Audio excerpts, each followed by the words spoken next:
Everyone, 90 days challenge की special series के अंदर आज हम सीखेंगे trick number 14, that is to find the square root of any number. उससे पहले हम एक टेबल डिस्कस कर लेते हैं। अगर किसी भी स्क्वायर के लास्ट डिजिट 1 आ रहा है तो ऐसे कौन से स्क्वायर है जिनके लास्ट में 1 आता है? जैसे 1 का स्क्वायर 1 और 9 का स्क्वायर 81, तो यहाँ लास्ट डिजिट क्या आ रहा है? 1। इसी तरह से 4 लास्ट डिजिट कब आएगा? 2 के स्क्वायर में और 8 के स्क्वायर में। 5 लास्ट डिजिट कब आएगा? सिर्फ 5 के स्क्वायर में। 6 लास्ट डिजिट कब आएगा? 4 के स्क्वायर में या फिर 6 के स्क्वायर में। 9 कब आएगा? 3 या फिर 7 के स्क्वायर में। और 0 कब आएगा? 10 के में। अब यहां से कुछ नंबर मिसिंग है, कौन से? 2, 3, 7, 8। इसका मतलब परफेक्ट स्क्वायर्स के आखिर में कभी भी 2, 3, 7, 8 नहीं आ सकता।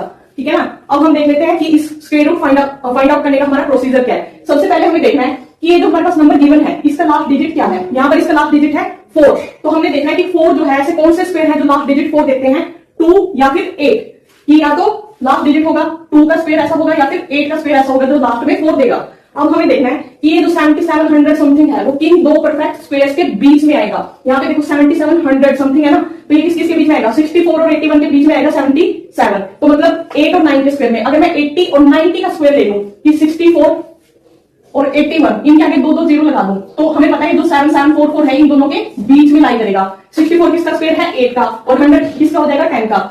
तो ये 80 के स्क्वायर और 90 के स्क्वायर के बीच में लाई करेगा ये पूरा का पूरा नंबर। तो इसका मतलब 80 और 90 के बीच में कैसे नंबर हो सकता है? 81, 82 जिनके फर्स्ट डिजिट क्या है? 8। और हमने यहां से देखा था लास्ट डिजिट 2 हो या फिर 8। तो इसका मतलब यहाँ पे जो इसका स्क्वायर रूट है या तो वो होगा 82 या फिर होगा 88।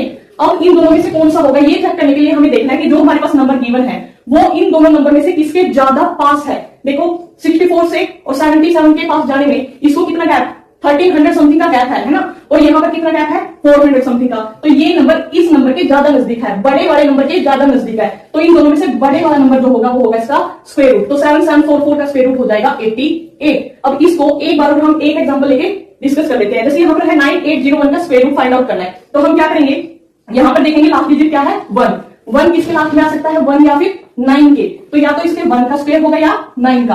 अब देखेंगे 98 देखो कहां आ रहा है? 81 और 100 के बीच में आ रहा है 98। तो 9801 जो है वो या तो 8100 या फिर 10,000 के बीच में लाई करेगा। ये किसका स्क्वायर है? 90 का स्क्वायर। और ये किसका स्क्वायर है? 100 का स्क्वायर। तो इसका मतलब जो ये स्क्वायर रूट है वो 90 और 100 के बीच में आएगा। तो वहां पर नंबर्स कैसे होंगे जिनका फर्स्ट डिजिट क्या होगा? 9 और लास्ट में यहां से पता चल गया। तो इसका स्क्वायर रूट या तो 91 होगा या फिर 99 होगा।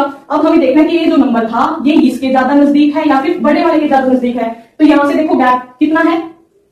ये हो गया 1700 समथिंग का गैप है ना, और यहाँ पर कितना गैप है? 200 समथिंग का गैप। तो ये नंबर बड़े वाले नंबर के ज्यादा नजदीक है। तो इनमें से बड़े वाला नंबर जो होगा वो होगा स्क्वायर रूट, दैट इज 9801 का स्क्वायर रूट होगा 99।